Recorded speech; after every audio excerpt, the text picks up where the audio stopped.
Bueno, buenas tardes a todos.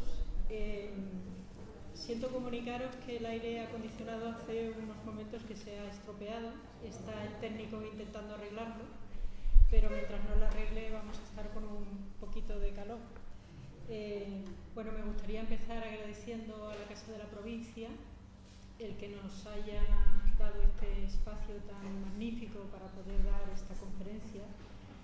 Y también daros las gracias a vosotros porque en un día de junio con esta ola de calor que tenemos y encima sin aire acondicionado, pues la verdad es que es más de agradecer que compartáis estos momentos con nosotros. El técnico está haciendo todo lo posible para arreglarlo, pero bueno, mientras tanto pues tenemos que estar sin él, ¿no? Yo estoy segura que todos vosotros conocéis la Catedral de Sevilla. Y como esta, hay muchas y mucho más antiguas que ella en toda Europa, como por ejemplo la Catedral de Notre Dame de París, la de Chartres, en Francia la de Estrasburgo, o también la de Colonia en Alemania, y un largo etcétera de catedrales que están esparcidas por toda Europa, ¿no? Todos son edificios magníficos que la verdad es que nos dejan a veces sin habla cuando los contemplamos. Los constructores de estas catedrales se hallaban acogidos en unos gremios en los que también participaban personas relevantes socialmente y que llegaron a interesarse por el trasfondo filosófico y moral que sostenía esta comunidad de constructores. La decadencia del interés de la Iglesia y de los Estados por este estilo de construcción provocó un declive en estos gremios. Este grupo humano que ya no tiene que construir catedrales, donde muchos de ellos estaban involucrados en las primeras sociedades científicas y filosóficas que aparecen en Inglaterra, deciden que van a seguir reuniéndose porque piensan que no deben perderse el método de trabajo y valores éticos que tenían estos constructores acumulados.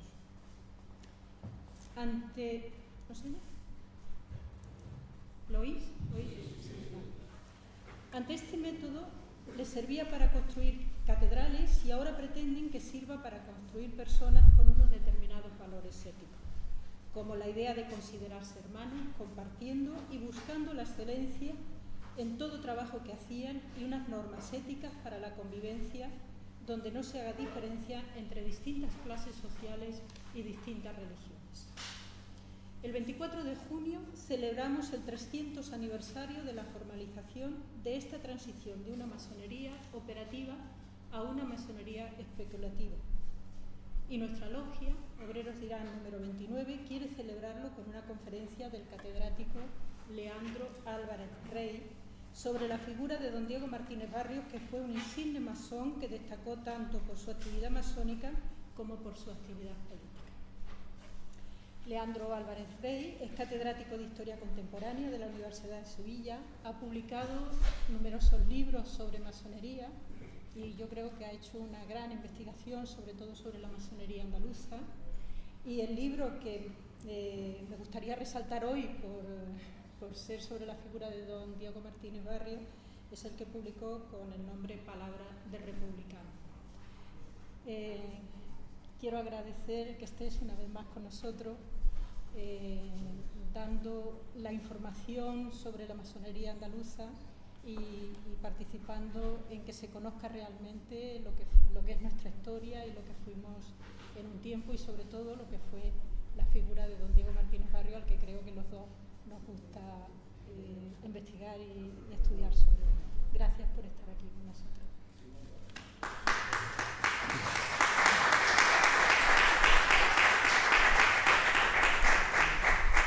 Bien, buenas tardes a todos y a todas. Gracias en todo caso a ti, Ascensión, y a los miembros de la Logia Obreros de Irán por su amabilidad al querer invitarme a hablar de un tema pues tan próximo y tan cercano a lo que han sido mis investigaciones en los últimos años sobre la figura de Martínez Barrios y especialmente su relación con la masonería. Gracias también a la Casa de la Provincia por acogernos en esta tarde tan calurosa, a pesar de los problemas que haya habido con el aire acondicionado. Bien, yo creo que antes de nada sería conveniente, a la hora de hablar de la figura de Martínez Barrios y su relación con la institución, escuchar lo que él mismo pensaba sobre lo que había sido para él la masonería. A Martínez Barrio se le ha acusado en ocasiones, sobre todo a raíz de la publicación en 1983 de lo que se publicó como sus memorias, cuando en realidad no se trata exactamente de eso. Lo que se publicó con el título de las memorias de Martínez Barrio es en realidad uno de los manuscritos que obran en uno de sus archivos. Los papeles de Martínez Barrio están diseminados por distintos lugares. Uno de ellos es el Archivo Histórico Nacional, donde tras su muerte fueron depositados buena parte de sus papeles del exilio, ¿no?, principalmente. A Martínez Barrio, como digo, se le ha acusado en ocasiones de que en ese libro publicado en el año 83 con el título de sus memorias, que en realidad es un manuscrito que lleva por título ¿Por qué fracasó la Segunda República?, y que se continúa en otro manuscrito todavía inédito que se llama Mi acción en el destierro, hablase tampoco de su relación y del papel que había desempeñado la institución, especialmente en los años de la Segunda República. Y es verdad que en ese texto Martínez Barrio se refiere básicamente a cuestiones de tipo político, hay muy pocas alusiones a la masonería, aunque no es cierto que a lo largo de sus discursos y de sus publicaciones no se refiriera a lo que había sido para él su pertenencia a la institución. Uno de los discursos donde expresó de una manera más clara esta cuestión es en una conferencia que pronunció unas semanas después de su llegada a México, en 1939, antes incluso de hablar o de participar en ningún tipo de acto organizado por los republicanos del exilio. Martínez Barrio, en realidad, cuando toma la palabra por primera vez en un acto público, es en una reunión de los miembros de la Gran Logia Valles de México, a la que se habían afiliado un buen número de españoles llegados del exilio, y que meses después fue publicado en Cuba con el título de La masonería, fuente de libertad y democracia. De uno de esos discursos voy a leerles algunos párrafos que creo que reflejan bastante bien lo que Martínez Barrio pensaba de lo que había sido para él la masonería, para ver después, en una segunda parte, lo que sería propiamente su trayectoria en la institución. Decía así poco menos al inicio de su charla: yo quiero presentarme ante vosotros de forma que sepáis quién soy, porque sabiéndolo, en la parte buena de mi ser moral, tendréis un motivo de satisfacción, y es el de reafirmar una enseñanza que seguramente no es conocida, la de que la trayectoria de mi vida,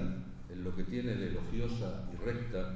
ha surgido de las enseñanzas masónicas, se ha nutrido de ellas, se ha consolidado en el conocimiento, en el estudio, en la absorción del espíritu de la masonería. Soy masón viejo y sin embargo me tengo por masón tan joven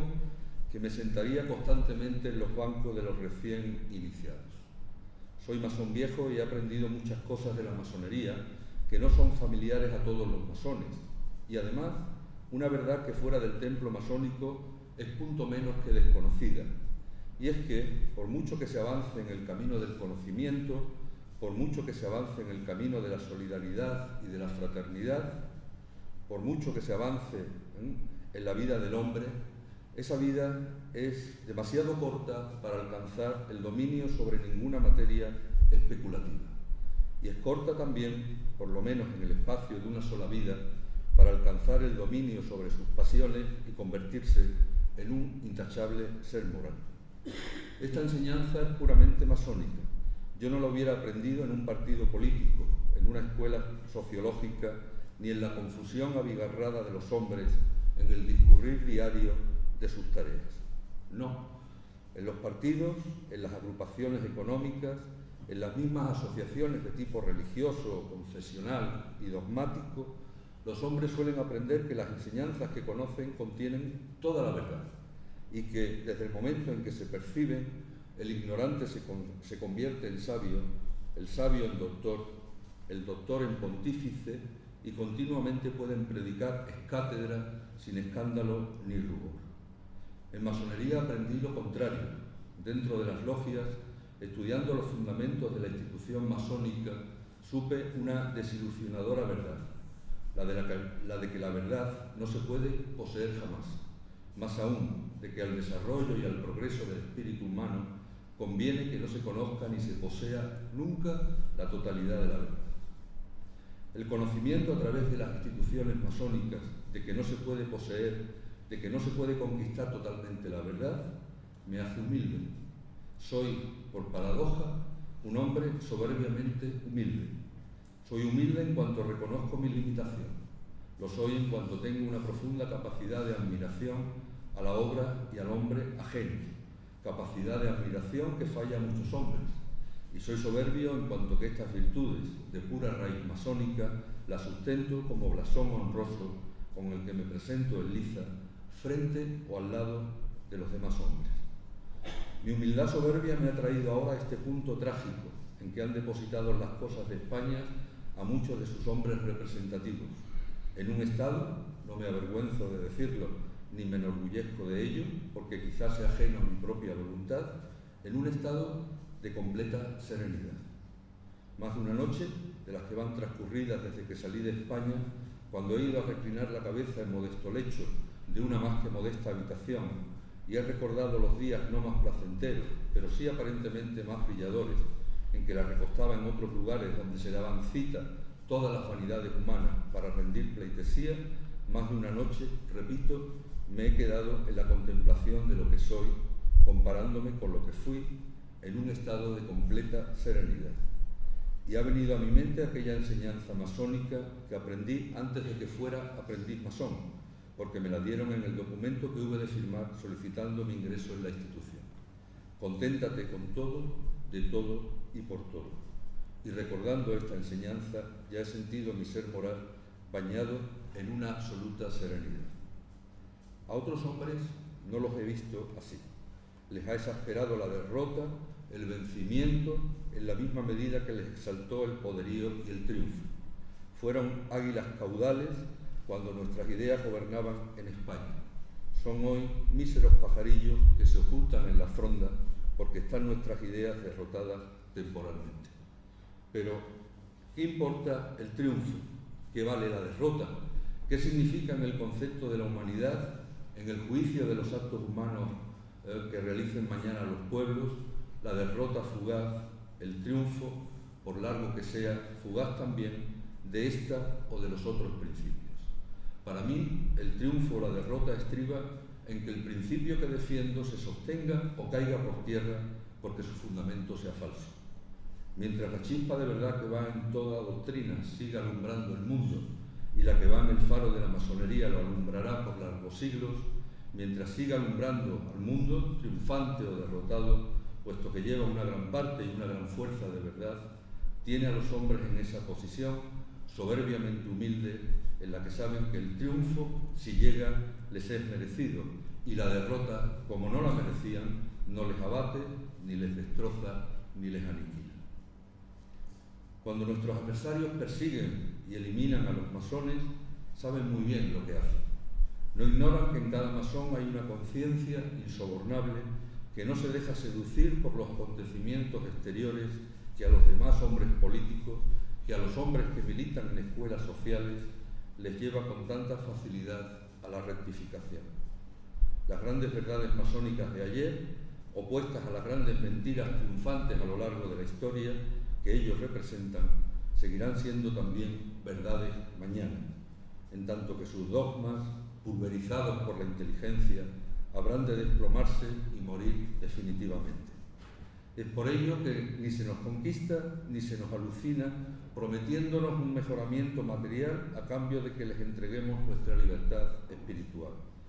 No se nos alucina ni se nos soborna hablándonos de las coincidencias temporales relativamente cortas entre los hombres para realizar una función que sirva a un designio imperial, porque nosotros, los masones, colocamos la unidad de la especie, la grandeza de la humanidad, el desarrollo progresivo de la humanidad, por encima de toda idea de clase,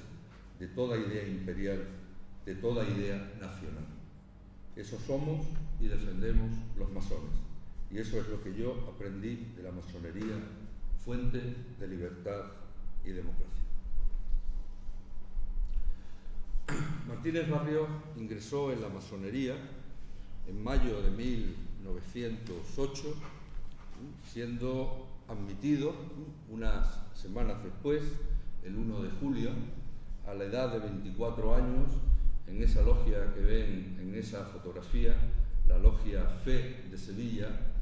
adscrita a la obediencia del Grande Oriente español y cuyo templo se hallaba instalado en una de las zonas más populares y también de mayor presencia obrera en la ciudad, en la calle Feria número 85, muy próxima a aquella plaza de la Encarnación donde Martínez Barrio había nacido en 1883. La logia Fe era en realidad una de las pocas logias que había logrado sobrevivir a esa tremenda crisis que la masonería española vivió en torno a lo que se suele llamar la crisis finisecular, en torno al 98, una crisis que supuso el desmantelamiento de la pujante masonería española y de la pujante masonería andaluza de fines del 19. En el acto de su iniciación, el joven Martínez Barrio decidió adoptar el nombre simbólico de Justicia. Como muchos saben, la adopción de un nombre simbólico era una práctica peculiar de la masonería española y, siguiendo la tradición, podía ser el de alguna personalidad histórica o mitológica del mundo de las letras, la ciencia, una idea, una virtud. En aquellos años era algo que se consideraba una parte importante del rito masónico, es decir, del ritual a través del cual se sellaba el compromiso del iniciado con la orden. La adopción de un nombre simbólico reflejaba además una especie de identificación o asunción espiritual con ese personaje cuya vida se convertía para el neófito en una especie de ideal a imitar.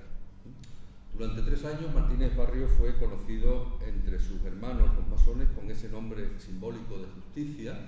que era curiosamente el nombre del primer periódico anarquista en el cual con 15 o 16 años este joven, que a los 9 había tenido que abandonar la escuela para iniciar lo que él llamó la obra de su propia autoeducación, pues comenzó a publicar sus primeros artículos. Sin embargo, el 30 de mayo de 1912, Martínez Barrio solicitó cambiar su nombre simbólico adoptando a partir de entonces el de Pierre Victorien Vergniaud, es decir, el nombre de uno de los dirigentes que junto a Brissot y Lapierre lideraron a los llamados girondinos, los republicanos moderados, durante la Revolución Francesa. Unos girondinos opuestos al absolutismo de Luis XVI, pero también al radicalismo de los jacobinos. Vergniaud, autor además de una célebre frase, antes la muerte que el crimen, llegó a presidir la Asamblea Nacional Francesa y el 31 de octubre de 1793 se convirtió en una de las primeras víctimas del terror desencadenado por Robespierre, siendo detenido, juzgado por un tribunal revolucionario y ejecutado junto con una veintena de diputados de su partido. El ascenso de Martínez Barrio en la masonería no fue tan meteórico como algunas veces se ha afirmado. Es cierto que ya en enero de 1909, es decir, unos meses después de su iniciación, estaba en posesión del grado segundo y que incluso para ese año fue elegido orador, adjunto en su taller. Pero la verdad es que en esos años de comienzos de siglo poca masonería es la que podía hacerse en Sevilla, ya que la convivencia en esta única logia, en donde de alguna manera acabaron afluyendo los restos de esa pujante masonería de fines del XIX, la convivencia en el seno de la logia Fe fue prácticamente imposible, ya que ésta parecía enturbiado por continuos enfrentamientos entre distintos grupos de hermanos que no eran en realidad sino un trasunto de los enfrentamientos y de las divisiones que existían en esos años en el seno del republicanismo local, del republicanismo sevillano. En la logia Fe eran mayoritarios los simpatizantes con la figura de José Montesierra, que fue el líder moderado de los republicanos sevillanos de comienzos de siglo, presidente de la Unión Republicana desde 1903. No es extraño que de la logia Fe se escindieran, por tanto, varios grupos de masones que iban a dar lugar al nacimiento de otros talleres, en cada uno de los cuales comenzó a predominar una distinta tendencia o facción republicana. Por ejemplo, en la 2 de mayo, en la logia 2 de mayo o en la logia Verdad y Progreso, la mayoría la constituían masones que políticamente simpatizaban o pertenecían al Partido Republicano Federal o al Partido Radical, que se funda en 1908. A la logia Fe, donde se inició Martínez Barrio, también pertenecieron y fueron iniciados en su juventud pues personas como Manuel Blasco Garzón, ministro de Comunicaciones y de Justicia durante el Frente Popular, y que para Martínez Barrio llegaría a ser pues casi un hermano, o José Domínguez Barbero, el diputado y miembro del Tribunal de Cuentas en 1933, o José Marcial Dorado, que era el director de uno de los periódicos republicanos que se editaban en Sevilla en esos años, La Libertad, y que en 1931 sería elegido diputado a Cortes por Sevilla. En una de esas logias que surgen como fruto de los enfrentamientos en la logia Fe, en la denominada logia germinal, cuya carta constitutiva tienen delante, acabaría ingresando Martínez Barrio a finales de 1909.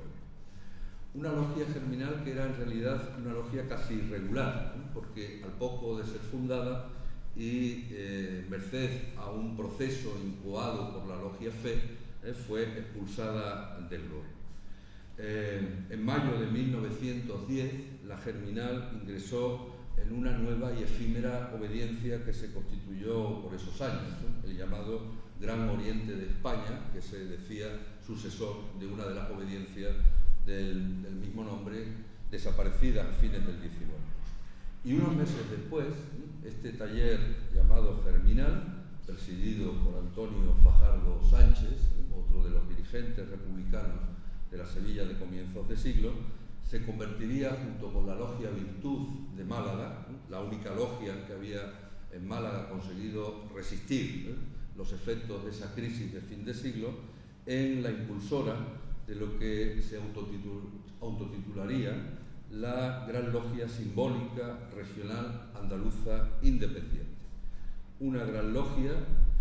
defensora de la adopción de criterios autonomistas en la estructura, la organización y el funcionamiento de la masonería española, hasta entonces demasiado centralizado en la sede de esos grandes orientes radicados en Madrid. Este es un dato que, si se analiza con cierto detenimiento, no carece de interés, especialmente si tenemos en cuenta que Martínez Barrio, junto con José Ponce de León, el venerable de la logia Virtud, se convertiría años después en uno de los más firmes defensores de lo que dio en llamarse la reforma autonomista, la reforma federal que emprendió el Gran Oriente Español en 1922 y 1923. Martínez Barrio, años después de su iniciación, llegaría a convertirse en el verdadero impulsor de esta efímera obediencia simbólica independiente andaluza y en el fundador de un taller que surgiría del mismo, que fue la logia Isis, una logia que se constituyó a finales de 1912 como continuadora de la Germinal, de la que ya el año anterior se había escindido, también por razones fundamentalmente de carácter político, un grupo de hermanos que acabarían formando un taller llamado la Logia Joven Andalucía. En realidad, el primer gran éxito de Martínez Barrio en su trayectoria como masón, en estos años en los que nos estamos moviendo, Martínez Barrio era ya políticamente el hombre de Lerroux en Sevilla. El Partido Radical se había fundado en 1908 y Martínez Barrio se convertiría casi desde su fundación en el principal líder de este partido republicano radical en sus inicios. El primer gran éxito de Martínez Barrio en su trayectoria como masón fue el más tardío. Hay que fecharlo a comienzos de 1915, cuando el venerable de la logia Isis consiguió que se reagrupase en una sola entidad la mayor parte de la masonería sevillana, o de los masones sevillanos.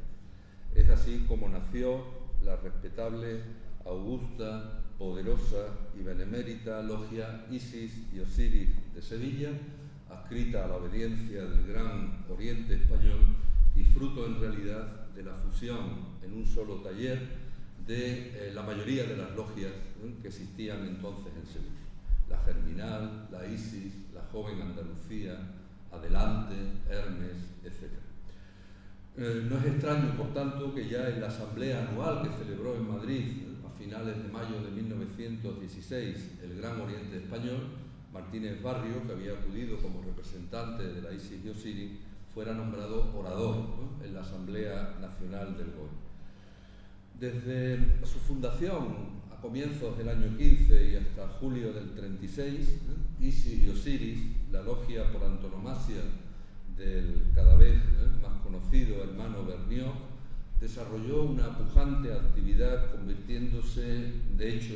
en la impulsora del desarrollo de la masonería,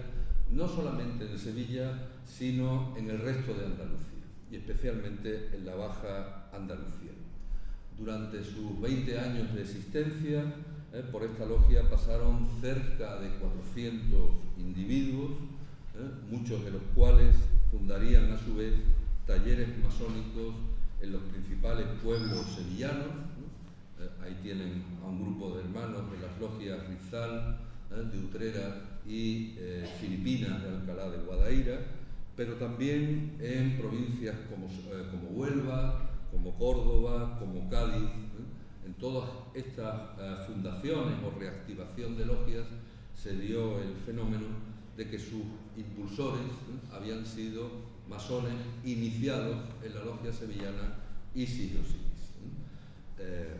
Masones que, como digo, posteriormente se convirtieron en los fundadores de logias en sus pueblos y en sus localidades. La logia Isis y Osiris, siempre bajo la atenta mirada de Martínez Barrio o de sus más cercanos colaboradores, agrupó en su seno a lo que podríamos llamar la plana mayor del republicanismo sevillano y desarrolló una notable actividad cerca de los trabajadores, adhiriéndose y participando de una manera activa en varios actos convocados por las organizaciones obreras, en mítines, en veladas societarias, en actos de protesta, en manifestaciones. La presencia de los miembros de la logia Isis y Osiris es algo que puede comprobarse en las reseñas de los periódicos de esa época. Fue, además de este taller, de donde surgieron los hombres que a partir de 1923 crearon y dirigieron la Gran Logia Simbólica Regional del Mediodía de España, órgano director de la mayor parte de la masonería andaluza, y fueron también los masones formados en Isis y Osiris quienes a partir de 1926 asumieron la dirección del Gran Oriente Español, una vez que la obediencia por las restricciones a su funcionamiento impuestas por la dictadura de Primo de Rivera decidió trasladar su sede desde Madrid a ese edificio que están viendo y que no era otro sino el domicilio particular de Martínez Barrio, instalado en el número 5 de la calle Roque Barcia, y que era algo más que únicamente el domicilio de Martínez Barrio, Era también la sede de la imprenta Minerva, una imprenta que Martínez Barrio había conseguido fundar con la ayuda de sus hermanos masones y que a partir de entonces se convertiría en la imprenta donde se publicaban la mayor parte de los documentos, revistas, actas editadas por la masonería en España. Si tienen la curiosidad de coger un documento editado a partir de los años 20, siempre aparece tipografía Minerva. Era también la sede del templo, en este edificio, en esta casa es donde estaba instalado el templo, en realidad de la masonería sevillana, no solamente de la logia Isis y Osiris. Los masones sevillanos decidieron sufragar la construcción de un templo instalado en esta espaciosa casa, y lo que hicieron fue organizar un turno para su utilización. Esta casa, desde 1923, era donde radicaban también las oficinas de la Regional del Mediodía, y a partir de 1926 donde radicó las oficinas del Gran Oriente Español. Es una casa que fue asaltada en los primeros momentos del 18 de julio, donde se incautó una enorme cantidad de documentación que sirvió para iniciar la represión contra los masones al poco de que se produjera el golpe de Estado, y fue también una casa que fue incautada a Martínez Barrio por el Tribunal de Responsabilidades Políticas. Durante este periodo de su vida, Martínez Barrio, sin desvincularse jamás de la dirección de Isis y Osiris, perteneció ya durante los años 20 a otras logias sevillanas, aunque Barrunto que era más que nada como un aliciente para que estas nuevas logias, por ejemplo la logia Occidente, la Trabajo, la España y Trabajo, pues adquiriesen notoriedad y nuevos afiliados. En posesión del grado 33 desde 1923, a partir de esa fecha, Martínez Barrio ejerció también el cargo de Gran Maestre de la Regional del Mediodía, que tenía su jurisdicción, se extendía por Andalucía y Badajoz, y a partir de 1931 Martínez Barrio se convertiría además en el Gran Maestre del Gran Oriente Español. Ahí tienen algunas reuniones, algunas asambleas anuales de los delegados, de los grandes maestres de las distintas logias en las que había decidido organizarse el Gran Oriente Español. Durante los años de la dictadura, quien ejerció el cargo de Gran Maestre del Gran Oriente Español fue este personaje que ven delante de Martínez Barrio, que era Demófilo de Buen Lozano, catedrático de Derecho de la Universidad de Sevilla, conocido como el hermano Kant, y que hasta 1931, en que fue sustituido por Martínez Barrio, fue de facto el Gran Maestre del Gran Oriente Español. De las logias y de los organismos a los que perteneció Martínez Barrio se conserva en el archivo de Salamanca prácticamente la totalidad de la documentación, incluidos docenas de libros de actas manuscritos, muchos de ellos escritos de su puño y letra, y que abarcan el periodo 1908-1936. Como les decía antes, un ingente material que fue incautado tras el violento asalto que experimentó la casa de Martínez Barrio y que sirvió básicamente para la labor de represión que se iniciaría en la zona controlada por Franco y sus colaboradores. Bien, lo que podríamos denominar la politización de la logia de Martínez Barrio es un hecho evidente y que puede ilustrarse con multitud de ejemplos. En mayo de 1918, por citarles un caso, la logia acordó elevar a la Asamblea del Gran Oriente Español una memoria en la que se proponía textualmente lo que les leeré a continuación: que se destaque una comisión del Gran Oriente Español para que realice la labor necesaria hasta conseguir que lleguen a un acuerdo todos los grupos de la izquierda española al objeto de coordinar y mancomunar su acción en defensa de los principios liberales y democráticos. Más explícitos aún, en enero de 1919, la logia de Martínez Barrio decidió aprobar una proposición que, si se lee con atención, constituía en realidad lo que podríamos llamar una rotunda declaración de principios. El texto de esa proposición decía así: la logia Isis de Osiris, en su banquete solsticial de invierno, acuerda la siguiente proposición: que convencida de que el problema que la guerra, que se refiere a la Primera Guerra Mundial, ha planteado en el mundo, el problema de la reivindicación del trabajo como capital, el problema de la justicia, de moralidad y de disminución del sufrimiento,